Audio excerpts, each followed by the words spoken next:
There is a smell that comes before rain. Not the rain itself, the moment before, when the air goes heavy and metallic and something in your chest tightens like a hand closing around a string. I have always been able to smell that moment. Most omegas can.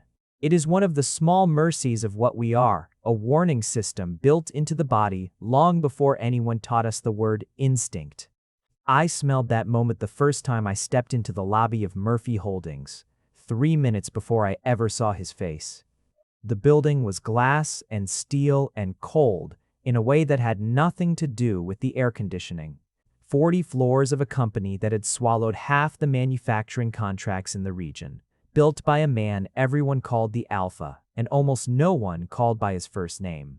I had heard Mr. Bast, Murphy, so many times in the interview process that I half expected the name to be stitched into the walls. I did not expect the smell. It hit me somewhere around the elevator bank, cedar and something colder underneath, like frost on bark, like a fire that had gone out days ago and never been swept from the hearth. It should have been unremarkable. Alphas have scents. That is simply a fact of the world, the way some flowers are red and some are white. But this one moved through me like it had a question to ask, and I stood there with my hand still on the strap of my bag, breathing through my mouth like an idiot. Until the elevator doors opened, and a woman in a sharp blazer looked at me like I'd grown a second head. "Mr. Boyd?" she said. "HR is on 12. I nodded and stepped in, and the doors closed, and the smell disappeared as if it had never been there, and I told myself it meant nothing. Scents drift. Buildings are full of 100 people's chemistry, layered over each other in the recycled air. It did not have to mean anything that some phantom trace of cedar had reached into my sternum and pulled. I was 26 years old, and I had learned, the hard way, not to trust the things my body told me before my mind had a chance to check them. HR was a woman named Sandoval with kind eyes and a voice like a metronome, and she walked me through the standard things.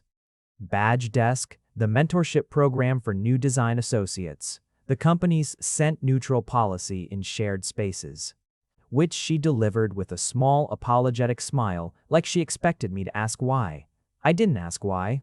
Everyone in this industry had heard the story in fragments, the way you hear a song you can't quite place. Something about the CEO, something about a broken bond, something about how he had not let an Omega closer than the reception desk in 4 years. I filed it away the way you file away weather reports for cities you'll never visit. Interesting. Irrelevant. My desk was on the 22nd floor, in the textile design department, 3rd row from the window, with a view of the river if I stood up and craned my neck. I had wanted this job with a hunger that embarrassed me a little. Murphy Holdings did work. I respected patterns and weaves licensed to houses I'd admired since design school. And if I let myself think too hard about the fact that I'd be sharing a building with the man whose name was on the door, I could talk myself into a spiral of nerves I didn't have the bandwidth for on my first day. So I didn't think about him. I unpacked my bag. I met my supervisor, a soft-spoken beta named Priya, who showed me the software and the shared drive and the unspoken rule that nobody used the executive elevator unless summoned. I ate lunch alone at my desk because I am the kind of person who needs 3 days to work up the courage to sit with strangers. And by 4 in the afternoon, I had almost forgotten the cedar and frost smell from the lobby. Almost. At 4:52, the office went quiet in the particular way. A room goes quiet when someone with power walks into it. Not silence exactly, just a lowering, like everyone had simultaneously remembered their posture. I looked up out of pure animal curiosity and saw him for the first time. He was tall in the unbothered way of someone who has never had to think about his height, dark hair pushed back like he'd stopped noticing it hours ago. A suit that fit him the way suits fit men who did not choose their own clothes so much as inherit the confidence to wear anything. He was talking to someone from finance, his voice low and even, and he did not look toward the design floor at all. I felt it before I understood what I was feeling.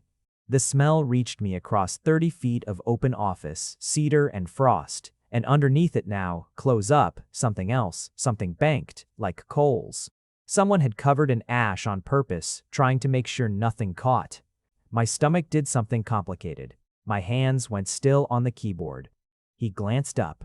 For exactly 1 second, Lester Murphy looked directly at me, and I watched something move behind his eyes. Not recognition, we had never met, but a flicker, quick and involuntary, gone before I could name it. His jaw tightened. He looked away, said something to the finance man, and walked toward the executive elevator without breaking stride. The whole exchange took 4 seconds.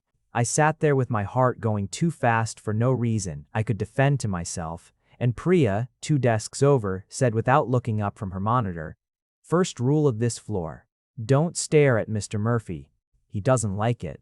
I wasn't staring, I said, which was a lie, and she knew it, and she was kind enough not to say so. I went home that night and told myself the whole thing was nothing. New job nerves, and alpha scent doing what alpha scents are chemically designed to do to an unsuspecting nervous system. I took a shower too long and too hot, and lay in bed replaying 4 seconds of eye contact, like it was a film reel. And somewhere in the replaying, I fell asleep. And I dreamed of rain that never actually started falling. I did not know then that 4 years earlier in a different city in a different life, Lester Murphy had stood in a hospital corridor and felt a bond snap inside his chest like a wire pulled too tight, and had promised himself with the particular ferocity of a man burying something before it can bury him that he would never let an omega close enough to do that to him again. I did not know that my scent, plain, unremarkable, according to every doctor I had ever seen, was the first thing in 4 years to make him forget that promise for even 1 second. I only knew that I had smelled rain before it fell, and that some part of me, foolish and hopeful and 26 years old, was already waiting for the storm. I learned the rest of the story in pieces the way you learn anything true in an office, not from the person it happened to, but from the people who orbit him, filling silence with what they think they know.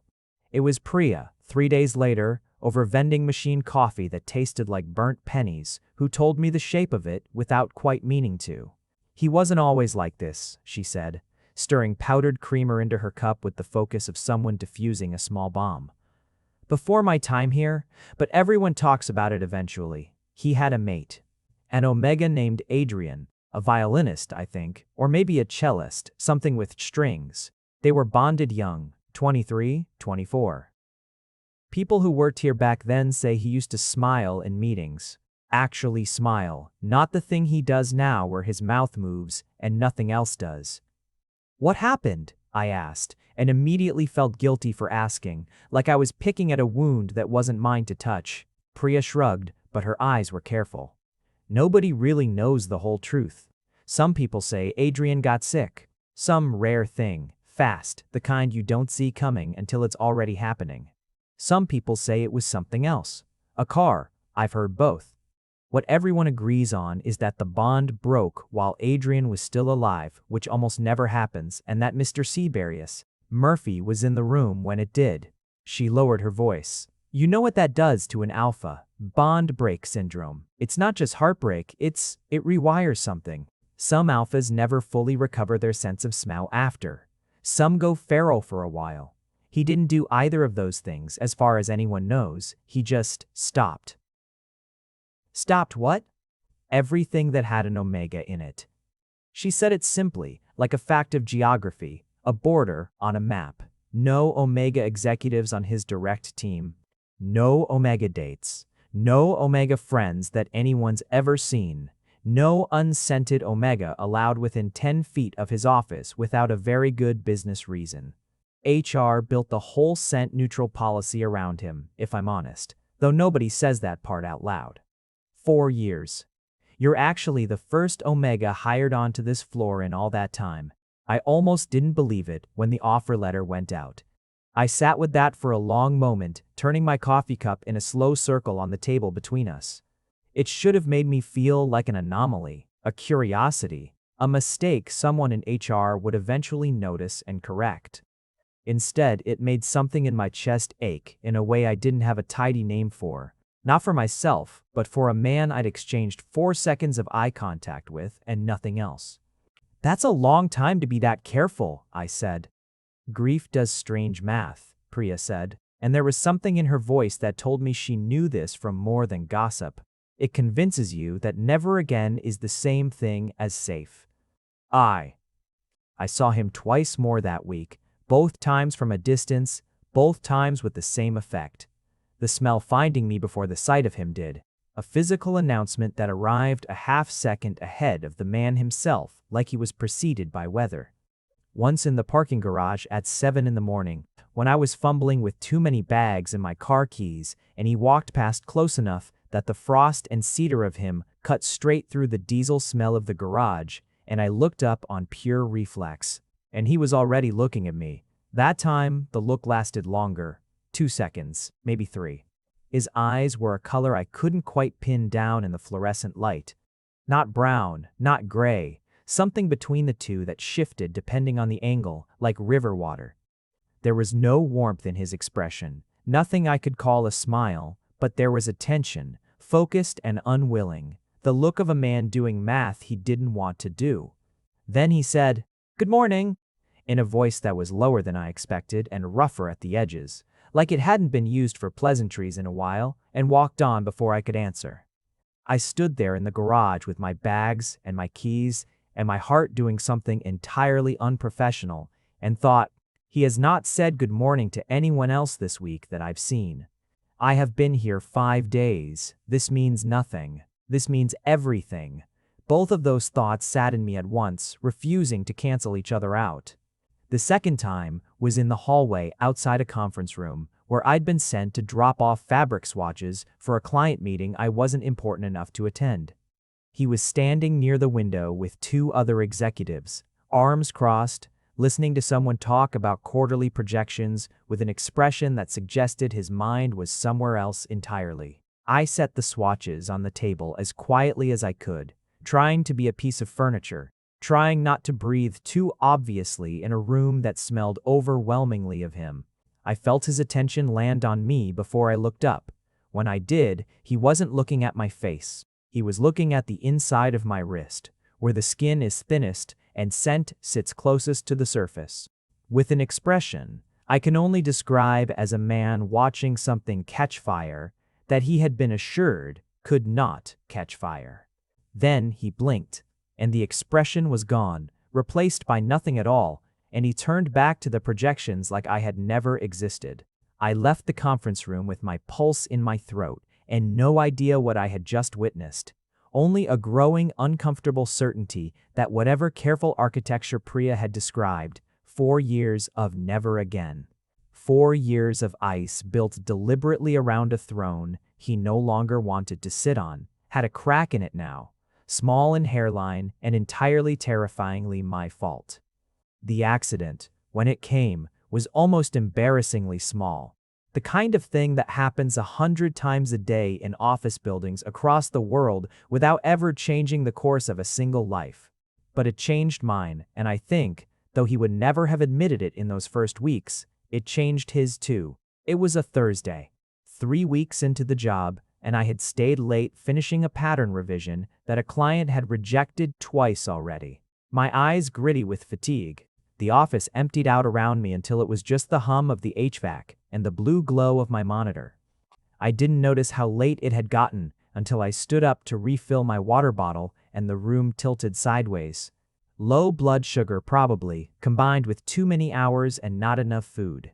Omega bodies run hotter and hungrier than most people realize, and I had a bad habit of forgetting to eat when I was absorbed in something. I remember reaching for the edge of my desk and missing it. I remember the floor coming up faster than it should have. I remember, oddly, being more embarrassed than frightened, some small mortified voice in my head already composing the apology I'd owe to whoever found me. I did not expect it to be him. I came back to myself with my head against something warm and solid, an arm braced under my shoulders, and the cedar and frost smell so close and so overwhelming that for a disoriented moment I thought I might actually be dreaming. Lester Murphy was kneeling on the floor of the 22nd floor design department at 9:40 at night, one hand supporting my head, the other hovering near my face like he wasn't sure he was allowed to touch it. "Don't move yet," he said. His voice had lost its boardroom flatness. Underneath it was something rougher, something that sounded almost like fear, though I would spend days afterward telling myself I'd imagined that part. You went down hard. Can you hear me? Tell me your name. Patrick, I managed. My tongue felt thick. Patrick Boyd. I think I just need to eat something. When did you last eat? I tried to think, and the thinking hurt. This morning, I think. Something moved across his face, not quite anger, something adjacent to it, the particular frustration of a person confronted with someone else's carelessness with their own body. That's 11 hours, he said, more to himself than to me. Then, louder, sharper, over his shoulder to the empty office, is there anyone still on this floor? There wasn't. It was just us. The hum of machines and the smell of him so close, I could have counted the individual notes in it if my head hadn't still been spinning. Cedar, yes, and frost, but also underneath. Something warmer that I hadn't caught from a distance. Something like wood smoke, like a fire that had been banked but never quite went cold, no matter how hard someone tried to smother it. He got an arm properly around me and helped me up, and I want to be honest about what happened in that moment. Because it mattered more than either of us said out loud for a long time afterward, when my hand landed against his chest for balance and my face came within inches of his throat. I felt him go rigid, not with revulsion, the opposite. A stillness that comes from a body forcibly overriding its own instincts. I heard the breath he took, slow and deliberate, like a man counting to 10 in a foreign language. He walked me to the small kitchen down the hall and sat me at the table with more gentleness than I expected from someone who had built 4 years of reputation on having none to spare, and put a granola bar and a bottle of orange juice in front of me from some private stash I hadn't known existed, and stood at a very precise distance while I ate, arms crossed, jaw tight. You should have gone home hours ago, he said. The Kowalski account revision was due tomorrow. The Kowalski account will survive one more day. You would not have survived hitting your head on that desk corner if I hadn't been walking past. A pause. Why was I walking past this floor at 9:40 at night, Mr. Boyd? I have my own floor, my own elevator. I have absolutely no professional reason to be here. I didn't have an answer for him, and it took me a moment to realize he wasn't actually asking me. He was asking himself, out loud, with the particular horror of a man who has just caught himself breaking a rule he wrote in his own blood. I don't know, I said anyway, quietly. But I'm glad you were. Something crossed his face that I would spend the next several weeks trying to translate. Not quite a smile, nothing that generous, but a loosening around the eyes, brief and unguarded, gone as fast as it came. Eat the rest of that, he said, nodding at the granola bar. And then I'm having someone drive you home. Non-negotiable. You don't have to. I'm not asking, Mr. Boyd. I ate the rest of the granola bar. He stood there the whole time, at his careful distance, breathing evenly and deliberately in a way that I understood, even then, was costing him something. When the car service arrived, he walked me down to the lobby himself, one hand hovering near my elbow without ever quite landing, and at the door he said, "Eat before your shift tomorrow. All of it. Not just coffee." And then, quieter, like it surprised him to hear himself say it, "I'd like you to still be standing the next time I see you." I thought about that sentence the entire ride home. I thought about it in the shower and in bed, and I was still thinking about it the next morning when I found sitting on my desk before I'd even taken off my coat. A small paper bag from a bakery 2 blocks from the office containing a croissant and a note in handwriting so sharp and economical it looked like it had been carved rather than written. Eat this before you touch a spreadsheet. LMF. I kept that note for longer than I should admit. I think some part of me already knew, holding that small folded piece of paper, that whatever ice Priya had described, 4 years of never again, had not just cracked. It had started, however reluctantly, to melt. Quick pause here. If you want to watch our videos early with 0 ads or get access to exclusive videos, our Patreon has you covered. Link in the description. Alright, back to where things get interesting. He avoided me for 11 days after that. I counted, which tells you everything about the state I was in. 11 days of him rerouting through different hallways, taking meetings by video that could easily have been in person, sending Priya to collect swatches he would once have picked up himself out of simple efficiency. I told myself I understood, that whatever had cracked in him that night in the kitchen was something he needed to seal back up, brick by careful brick, and that the kindest thing I could do was let him. I did not feel kind about it. I felt like something left out in the rain. It was Sandoval from HR of all people who gave me the next piece of the story.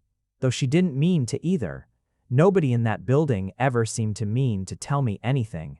And yet the pieces kept arriving anyway, like the whole company was a single body that couldn't stop talking about its own old wound. I'd gone up to 12 to sort out a benefits question, and she'd been distracted sorting through old personnel files for an audit. And one folder slid across her desk far enough that I caught the name on the tab before I could stop myself from reading it. Adrian Voss. See ya. I looked away fast, the way you look away from something you weren't supposed to see, but she caught me looking, and something in her face softened. You know the story, she said. It wasn't a question. Pieces of it. She closed the folder, but she didn't put it away. He was a beautiful player. Adrian. I heard him once, at a company function years ago. Cello, not violin. Everyone gets that detail wrong. He played something slow and sad, and the whole room went quiet in a way I've never seen a room go quiet before or since. She traced the edge of the folder with one finger. They bonded the year Lester turned 24. I've never seen an alpha so unguarded. He used to bring Adrian little things, sheet music, rosin, stupid things, the kind of gifts that only mean something to the person who understands what they're for. I used to think, watching them, that I finally understood what people meant when they said a bond could make someone more themselves instead of less. What happened to him? I asked, and this time I didn't feel guilty for asking. Something about the way she was talking made it feel less like gossip and more like a story she needed to finish. Illness. Fast and cruel and mostly untreatable, the kind that takes 8 months to diagnose and 6 weeks to finish what it started.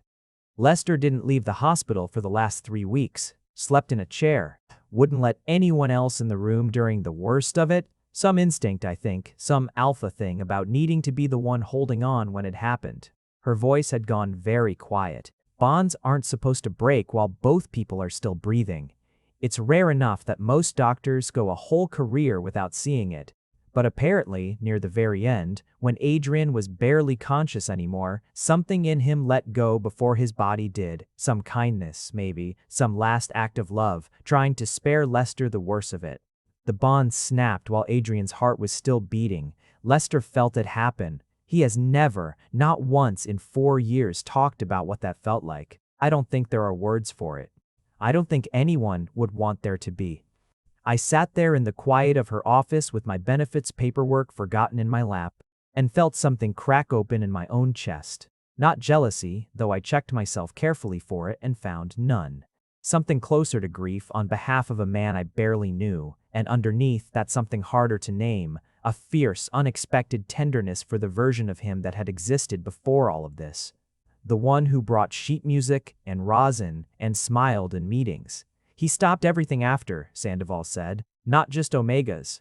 He stopped music, for one thing. You'll never hear anything but silence in his office, no radio, nothing. And I used to think that was strange until I understood he couldn't bear a single note of it. He stopped taking vacation. He stopped, as far as any of us can tell, sleeping properly. Grief does that to some people. It doesn't just take the person you lost. It takes every soft thing that reminds you of them, until there's nothing left standing but the work. She looked at me then, steady and searching, in a way that made me feel unexpectedly seen. You should know what you're walking into, Patrick, if you're walking into anything. I don't know what happened between you two, and it isn't my business, but I've watched that man reroute his entire schedule around not seeing you for the better part of 2 weeks. And I have never once seen him reroute around anyone, not in 4 years. A pause, gentler than I expected. Be patient with him, and be careful with yourself. Grief that old doesn't let go easily, even when it wants to. I walked back down to 22 with the benefits paperwork unsigned in my hand and a new, uncomfortable clarity settling over me. I was not imagining the pull between us. I was not making meaning out of nothing, the way I'd accused myself of doing that first week in the elevator. Something real had cracked open in a man built entirely out of careful, deliberate ice, and I was the reason, and I had absolutely no idea whether that made me lucky or a danger to him or both at once. In the particular way that the truest things in life so often are. He came back to the 22nd floor on a Tuesday 2 weeks later, and I hated how my whole body reacted before my mind caught up. A lift in my chest, a held breath, the shameful, immediate gladness of an animal recognizing its own weather pattern returning. He didn't approach me directly. That would have been too much, too fast, for a man who had spent 11 days rerouting his life around avoiding exactly this. Instead, he stood near Priya's desk, ostensibly discussing a licensing contract, and let his eyes drift toward me exactly twice in the span of 10 minutes each time for less than a second. Each time with an expression he clearly thought was unreadable and was not to someone who had spent 2 weeks cataloging every version of his face she'd been allowed to see. It was raining that evening. Real rain. The kind the city rarely produced, coming down in sheets against the floor, to ceiling windows, and I stayed late again. Though this time I had eaten dinner and set an alarm on my phone as a promise to myself that I would not repeat the granola bar incident. I was packing up when he appeared at the end of my row, hands in his pockets, doing a passable impression of a man who had simply been passing by. "You're leaving at a reasonable hour," he said. I'm almost disappointed. I had a speech prepared. It was the first joke I'd ever heard him make, dry and clipped and delivered with almost no change in his expression, and it startled a laugh out of me before I could stop it. Something in his shoulders eased at the sound, fractionally, like a held breath finally let go. "I've been eating," I said, "following doctor's orders." "Well, CEO's orders, technically, but I figure that's close enough to medical authority in this building." "It is not," he said, remotely close, but there was warmth threaded through the correction now. Low and reluctant, like a fire someone had decided, against their better judgment, to feed one more log. We ended up walking to the elevator together, and then in a decision neither of us acknowledged making out loud out to the covered awning at the front of the building, where the rain came down in gray curtains and the streetlights smeared gold across the wet pavement. He didn't offer to share an umbrella.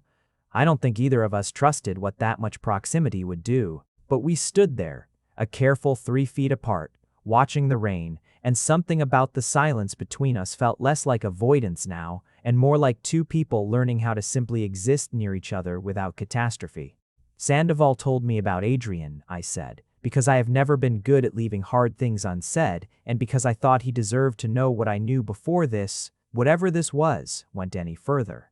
I'm not asking you to talk about it, I just didn't want to pretend I was ignorant when I'm not." He was quiet long enough that I thought I'd made a mistake, that I'd shattered whatever fragile thing had been building between us in careful silence for weeks. Then he said, without looking away from the rain, 4 years, and half the building still whispers about it like it happened yesterday. I suppose I should be used to that by now.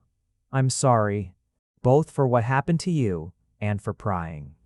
You didn't pry. She told you unprompted, which means she thinks it matters that you know. A muscle worked in his jaw. She's usually right about things like that. He was silent again, and I let him be, watching rain instead of watching him, giving him the dignity of not being observed while he decided something. "I made a rule," he said finally. "After. No omegas close enough to matter. It was never about prejudice, whatever people assume. It was arithmetic. I had already survived the worst thing a bond can do to a person. I decided I would rather never risk it again than risk it and lose a second time. It seemed, for 4 years, like an entirely reasonable equation. And now?" He turned his head finally and looked at me directly, rainlight moving across his face, and for the first time since the lobby on my very first day. I saw something in his eyes that wasn't guarded at all, something almost helpless, almost angry at itself for being helpless. "Now I can't make the numbers work anymore," he said quietly. "I have tried. I am very good at making numbers work, Mr. Boyd. It is, professionally speaking, my entire skill set. And I cannot make this one behave. My heart was doing something enormous and unwise in my chest. What does that mean, practically? It means, he said, that I have spent 2 weeks avoiding a hallway on the 22nd floor like a superstitious child avoiding a crack in the pavement, and it has not made me want you any less. It means I bought a croissant for a stranger and have thought about that stranger every day since, against every rule I built for myself in a hospital room I still dream about. It means I don't know what to do with any of this, and I am, generally, a man who always knows what to do. A pause. Rougher. I am asking you, I suppose, to be patient with me, if patience is something you're willing to offer a man this thoroughly out of practice at wanting anything. I stepped closer. Not much. Not close enough to close the distance entirely, but close enough that the cedar and frost of him wrapped fully around me for the first time since that night in the kitchen, and close enough to see him hold very still the way he had that first time, a body overriding its own alarm bells on purpose. I can be patient, I said. I'd just like to know I'm not being patient for nothing. You're not, he said, low, immediate, like the words had been waiting behind his teeth for weeks. You are, unfortunately for both of us, very far from nothing. The rain kept falling, neither of us moved to end it. And for the first time since I'd walked into that lobby smelling weather that hadn't arrived yet, I let myself believe, just slightly, that the storm I'd been bracing for might actually be worth standing in. The company gala happened every year in early autumn. An enormous glittering thing held in a converted warehouse near the river, meant to celebrate the fiscal year and unofficially, to let the city's business elite parade past each other in expensive clothes. I had never been invited before being 3 months into a job that barely qualified as junior, but this year, an invitation appeared on my desk in an envelope with my name written in that same sharp, economical handwriting. I now recognized instantly. You should come. I would like to see you somewhere that isn't a hallway. LM. I wore the nicest thing I owned, a dark green suit I'd bought for a cousin's wedding and never had occasion to wear since, and spent 40 minutes in front of the mirror trying to convince myself I looked like someone who belonged in a room full of people who owned yachts. I did not entirely succeed, but by the time the car dropped me at the warehouse, I had at least stopped visibly shaking. He found me within 10 minutes of my arrival, which told me he had been watching the door. And the sight of him in a black suit with his hair actually combed instead of pushed back in frustration did something unfair to my ability to form sentences. He didn't say anything about how I looked. He simply stood beside me, close enough that our shoulders nearly touched, and said, "You came," like he hadn't quite believed I would. "You wrote a very compelling invitation." I wrote 3 drafts and discarded the other 2 for being either too formal or entirely inappropriate for a professional correspondence. The corner of his mouth moved, almost a smile. I'm told I have a reputation for bluntness. I was attempting restraint. We didn't stay close for long. The gala pulled him away within minutes. Investors, board members, the endless choreography of a man who could not simply attend an event but had to run it from inside, even without meaning to, and I found myself drifting to the edges of the room with a glass of something sparkling I barely touched, watching him work a crowd with a fluency that felt like watching a different person entirely from the one who had stood in the rain telling me he didn't know what to do with wanting something again. It was during one of these stretches of distance that Sebastian Cole found me. I had heard the name before in passing an Omega executive from a rival firm who moved through these events like he owned the air in them. Beautiful in an aggressive, engineered way, all sharp cheekbones, and a sense so deliberately amplified it nearly overwhelmed the room. He introduced himself with a handshake that lasted a beat too long and a smile that assessed rather than welcomed. "Patrick Boyd," he said, like he was confirming a fact rather than learning one. "The new design associate everyone's talking about. I'd heard Murphy Holdings hired an Omega again. I didn't believe it until now. Word travels fast. In this industry, word is the only currency that matters." His eyes flicked, deliberately, toward the far side of the room, where Lester stood in conversation with two board members, and then back to me, sharp and assessing. You know he and I go back? Before Adrian even? Before all of this? A small gesture that took in the whole glittering room, the whole architecture of Lester's grief, reinvention of himself. I'd been trying to get 5 minutes of his attention for 4 years. You seem to have managed it in 3 months without trying. I'm curious how. There was something in the way he said it. Not quite a threat, but close. A territorial assessment dressed up as idle curiosity that made the hair on my arms rise. I didn't answer, and he didn't seem to need me to. He simply smiled, adjusted his cuff, and drifted toward Lester's side of the room with the easy confidence of a man who had never once doubted his own appeal. I watched my stomach tightening as Sebastian inserted himself into the conversation with practiced smoothness. Watched Lester's polite professional nod of acknowledgement. Watched Sebastian lean in slightly closer than necessary, his scent, sharp sweet, engineered to carry, cutting visibly across the space between them.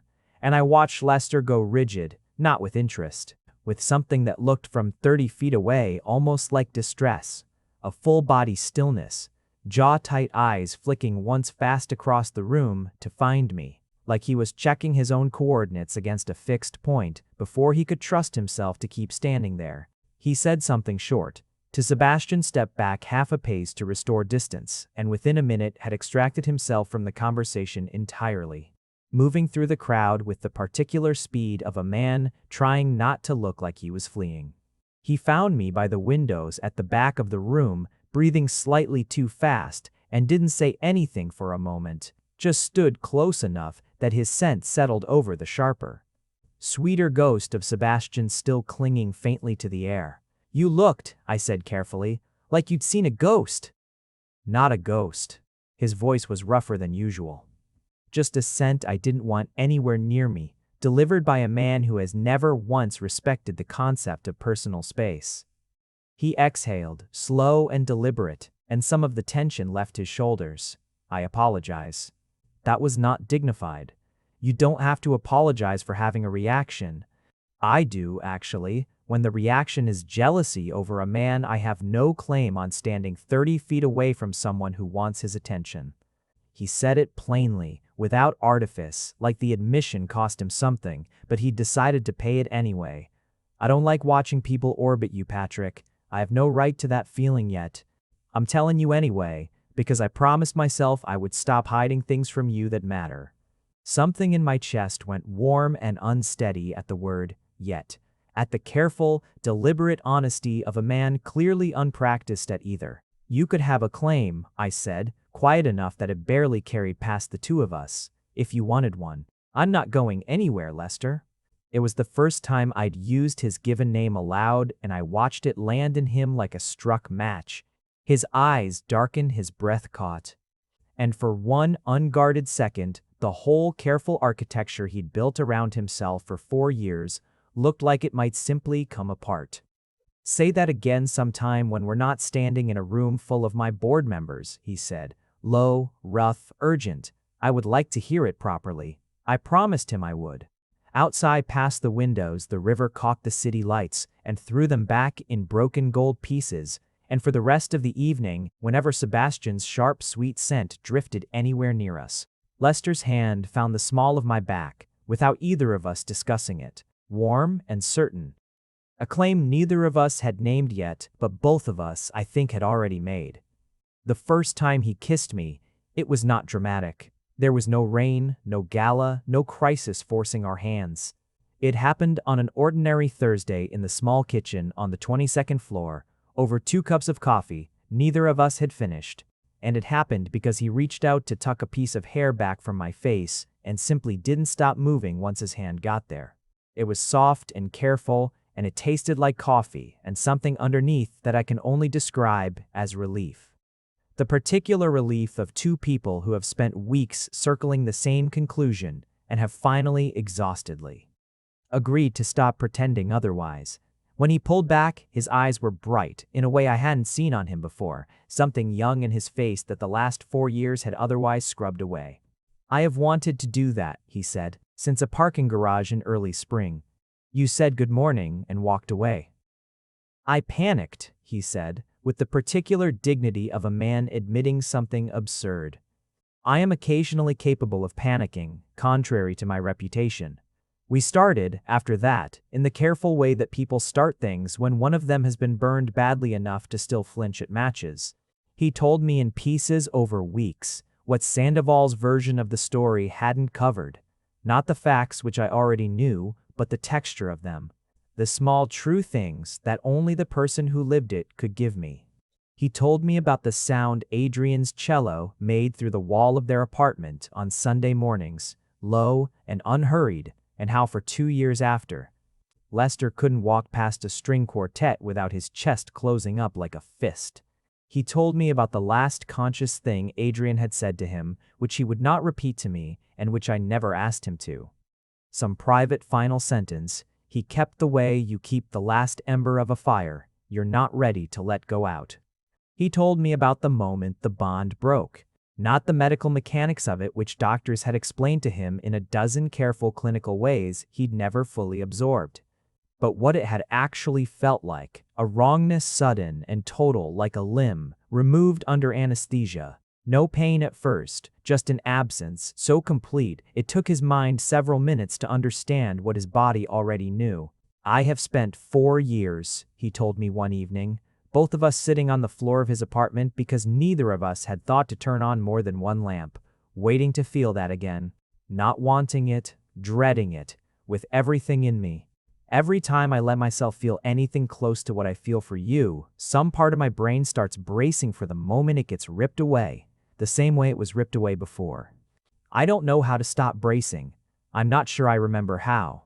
I'm not going anywhere, I said, for what felt like the 100th time since the gala, and meant it every time as fiercely as the first. I know that, intellectually. He turned his cup in his hands, not drinking from it, just needing something to hold. Grief doesn't listen to intellect, though. It has its own logic. It kept me safe for 4 years by convincing me that never again was the same thing as safe. And some nights I still believe it, even sitting here, even wanting you as much as I do. He looked at me then, something raw and unguarded in his face. I need you to know that if I flinch sometimes, if I go quiet or pull back for a day, it isn't about you. It's about a hospital room I still visit in my sleep more often than I'd like to admit. Then I'll be patient on the days you flinch, I said, the same way I was patient in the 11 days you avoided the whole floor. I'm not asking you to be healed, Lester. I'm asking to be here while you get there, if you'll let me. He didn't answer with words. He set the cup down careful and deliberate and pulled me against him with a kind of desperate gentleness, his face pressed into my hair, breathing me in like a man finally allowing himself something he'd spent years insisting he didn't need. I felt him shaking, very slightly, and I understood, holding him, that this was not weakness. This was 4 years of careful architecture, finally admitting there was a door in it after all, and that the door, however frightening, had a person standing on the other side of it who had no intention of leaving. We stayed like that a long time, past the point where either of our coffees would have still been warm, and outside his window, the city went on with its ordinary noise, indifferent to the quiet. Enormous thing happening in that dim apartment. A man learning slowly and against every instinct, grief had trained into him how to want something again, without immediately grieving its loss. Things were good for a while. The kind of good that makes you superstitious about saying so out loud, and then Sebastian Cole came back into the picture. And everything I thought I understood about Lester's healing got tested in a way neither of us was ready for. It happened at a joint industry event, a smaller, quieter thing than the gala, held in a hotel conference room with bad lighting and worse coffee. Sebastian was there representing his firm's interest in a licensing deal that overlapped inconveniently with one of Lester's own contracts, which meant the two of them were forced into an hour of negotiation I wasn't present for and knew nothing about until afterward. What I knew was this. Lester came out of that meeting with his jaw set in a way I hadn't seen since the earliest weeks before any of the softening. Before the kitchen and the rain and the quiet nights on his apartment floor. He was polite to me for the rest of the day in a way that felt for the first time in months. Like distance rather than restraint. The professional courtesy of the man I'd first watched cross a lobby without looking at anyone, rather than the man who tucked hair behind my ear over lukewarm coffee. I asked him about it that evening, and he brushed it off. A difficult negotiation, nothing more, and I let it go because I trusted him. Because trust was the whole architecture we'd been building. But the distance didn't lift the next day or the day after that. He canceled dinner with a text that was shorter than any message he'd sent me in weeks. He stopped finding reasons to walk past the design floor. The old rerouting behavior, the 11 days of avoidance behavior, crept back in so gradually I almost convinced myself I was imagining it until I wasn't imagining it at all. It was Priya, again, who handed me the piece I was missing, though this time reluctantly, like she wished she didn't have to. Sebastian told him something, she said, careful, watching my face. I don't know exactly what. It came through the grapevine sideways, the way everything does in this building. But the gist of it is that Sebastian implied you'd applied for a position at his firm months ago, before you were hired here. As leverage in the negotiation probably, or just to be cruel, I honestly don't know which, and I'm not sure it matters to Lester right now. My stomach dropped. It was true in the most technical, irrelevant way. I had applied to 4 places the same week, back when I was unemployed and desperate and had no idea Murphy Holdings would ever call me back. Let alone that its CEO would come to matter to me the way he had. It had nothing to do with anything that came after, but I understood, with sick clarity, exactly what a fact like that would do to a man whose entire nervous system had been rewired by loss to expect abandonment as the natural conclusion of every good thing. I found him in his office after hours, the lights low, the door unlocked but closed, and he didn't look up when I came in. "You applied to Cole's firm," he said before I could speak, flat and controlled in the exact way that told me it was costing him everything to keep it that way. "Before Murphy Holdings ever made you an offer. Months before, when I didn't know either of you existed. It meant nothing, Lester. It was 1 application out of 6 I sent that week because I was broke and scared and needed a job, any job. I know the timeline doesn't matter, logically." His voice cracked slightly on the word logically, the first crack I'd heard in weeks. I know it shouldn't mean anything, but I sat in that negotiation, and Sebastian said your name like a card he'd been saving. And every instinct I have spent 4 years training screamed the same thing it screamed in that hospital room, that the people you build something with disappear. That wanting is the same thing as inviting loss. That I should have known better than to let myself. He stopped, pressed his palm flat against his desk like he was trying to hold something down by force. "I'm sorry. This isn't about you. I told you it would be about the hospital room sometimes, and it is. And I hate that I can't simply switch it off, even now, even knowing you're standing right in front of me." "Then don't switch it off," I said, my own voice unsteady now. "But don't push me away because of a fear that isn't mine to fix either. I can't keep proving I'm not leaving if every hard feeling you have sends you 11 days into a hallway you won't walk down. I need you to fight the flinch with me, Lester, not disappear into it and call it protecting yourself."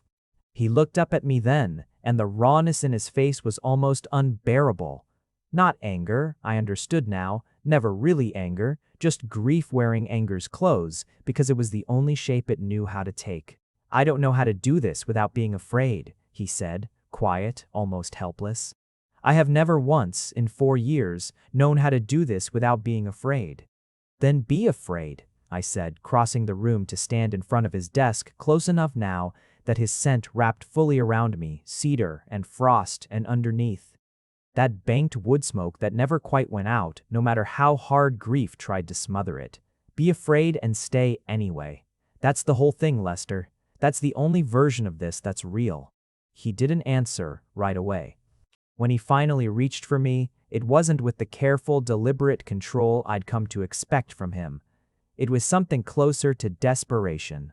His hands fisting in the front of my shirt like he was afraid I'd vanish if he didn't hold on properly, his forehead dropping to mine, breath ragged. "I don't want Sebastian," he said, fierce and low.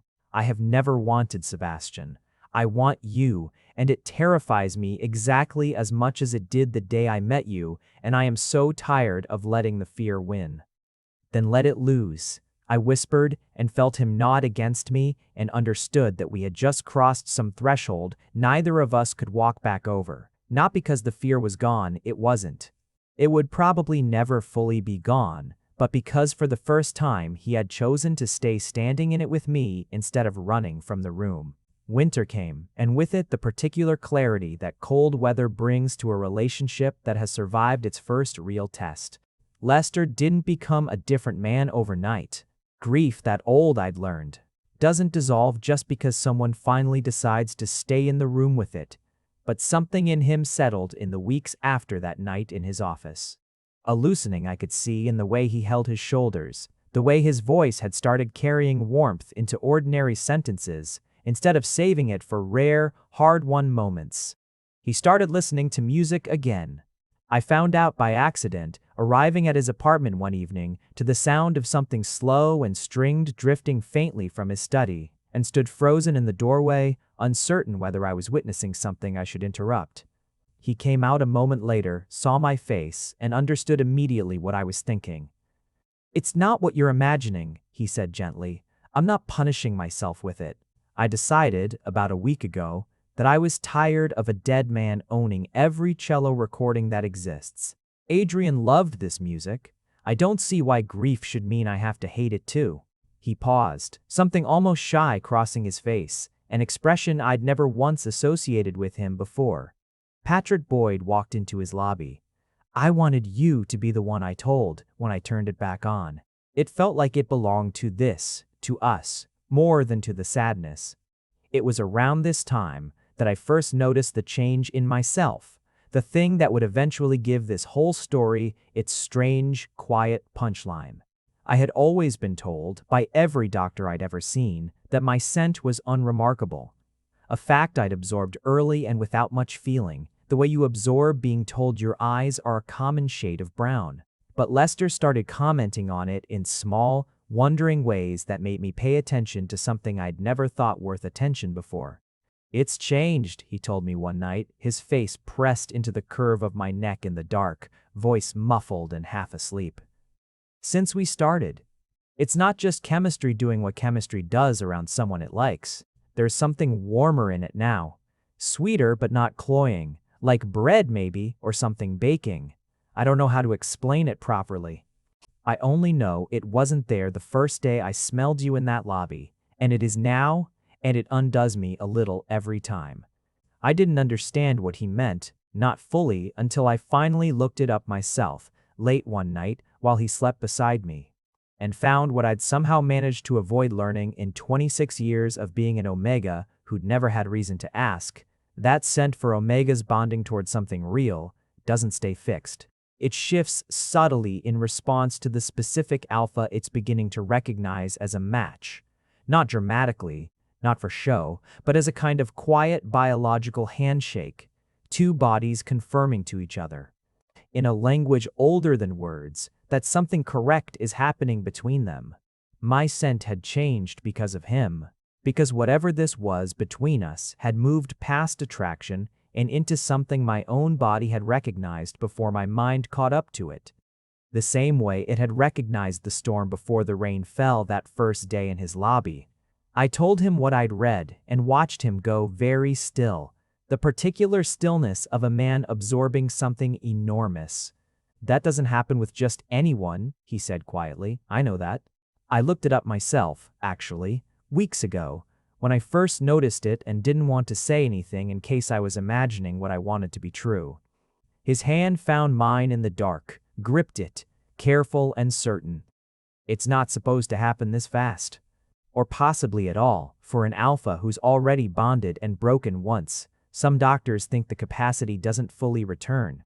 And yet here I am, Patrick, smelling bread and warmth on someone I met 8 months ago, feeling something in my chest that I genuinely believed had died in a hospital room 4 years before you existed to me. What does it mean? I asked, though some part of me already knew. Some part of me had known since the lobby, since the parking garage, since a granola bar and a note that said, "I'd like you to still be standing." "It means," he said, and his voice broke slightly, roughly, on the words, "that I would like to bond with you, Patrick Boyd, if you'll have a man this thoroughly, embarrassingly rebuilt by the fact of you. It means I am no longer afraid of the arithmetic.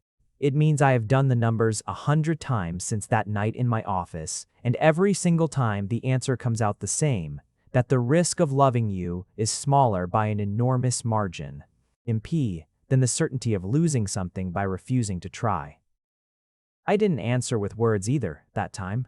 I kissed him instead, slow and fierce and certain, and felt him exhale against my mouth like a man finally fully putting down a weight he'd carried for 4 long years, and somewhere in the dark of that bedroom, without ceremony, without fanfare, two people who had both been so careful for so long finally stopped being careful at all.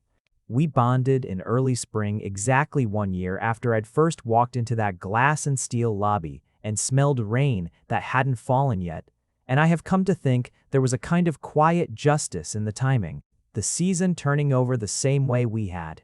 It wasn't a large ceremony. Lester, for all his company's glittering galas, wanted something small and true, rather than something impressive. Just the two of us and Priya standing witness with tears she pretended weren't falling, and Sandoval, who cried openly and without any pretense at all, holding a bouquet of white flowers she'd insisted on bringing, though nobody had asked her to. We did it in his apartment in the same low light where he'd first told me about the sound of a cello through a wall, in front of the same window where rain had once fallen on a night that changed the shape of both our lives. The bond took the way I'm told. Bonds rarely do on the first try. Clean, complete. A warmth spreading through my chest that felt less like something being added and more like something finally being allowed to finish growing. A shape my whole body had apparently been holding space for since the moment I'd smelled cedar and frost in an elevator bank and mistaken it for nothing. I felt him, faintly, at the edges of my own awareness, the way I understand bonded pairs always do. Not intrusive, not loud, just present, a second heartbeat keeping quiet company with my own. He wept a little when it happened, unashamed in a way the old Lester Murphy, the one who avoided hallways and rerouted elevators and kept his office silent for 4 devastating years, would never have allowed himself to be. "I didn't think I'd feel this again," he told me afterward, voice wrecked and grateful in equal measure, forehead resting against mine. "I built an entire life around the certainty that I wouldn't. I want you to know what a gift it is, Patrick, to have been wrong.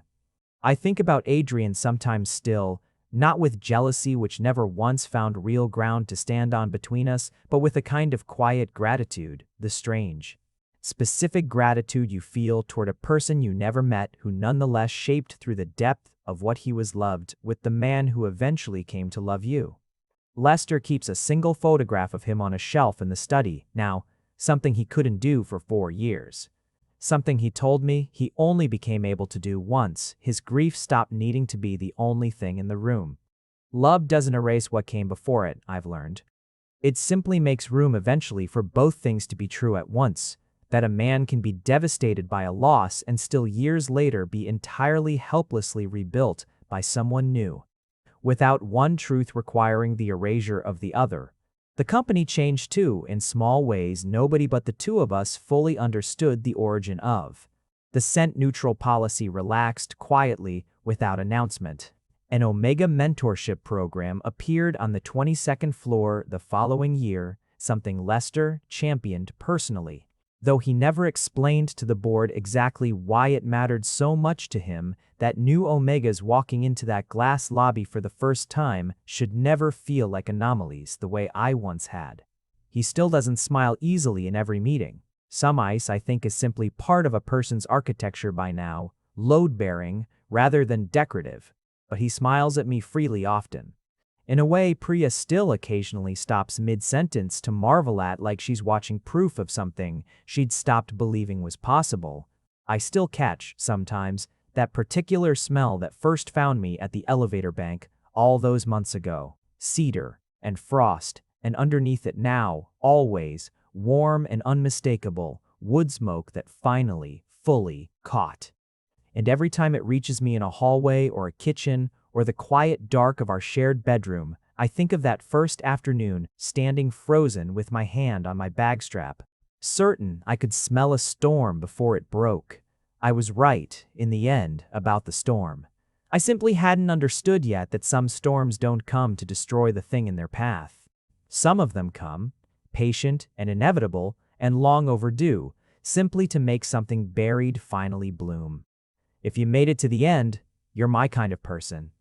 Leave a subscribe, comment down your favorite part of the story, and if you want early access to videos, exclusive content, or just want to support the channel, make sure to join our Patreon. Link is in the description. Even one member genuinely means the world to me. See you in the next one.